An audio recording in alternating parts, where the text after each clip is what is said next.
அடிக்கிற வெயிலுக்கு ஏதாவது ஜில்லுன்னு சாப்பிடணும் போல் இருந்துச்சு. அதனால இன்றைக்கி பால் கடம்பு செஞ்சுருக்கோம்.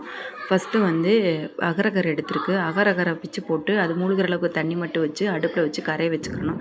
அப்புறம் 1 லிட்ரு பால் எடுத்திருக்கேன். அதை பாத்திரத்தில் ஊற்றிட்டு தண்ணியே சேர்க்காமல் நல்லா திக்காக காய்ச்சணும். 4 ஏலக்காவை இடித்து வச்சுருக்கேன். அது இதோடு ஆட் பண்ணிவிட்டு அதுக்கப்புறம் 100 கிராம் பால் பவுட்ரு எடுத்திருக்கேன். பால் பவுட்ரை போட்டு கெட்டி கெட்டி இல்லாமல் நல்லா காய்ச்சி எடுத்துட்டு அதுக்கப்புறம் இந்த அகரகரை கரைஞ்சதை அதையும் சேர்த்துக்கிட்டு உங்களுக்கு எவ்வளோ ஜீனியோ அந்தளவுக்கு ஜீனி போட்டுக்கலாம்.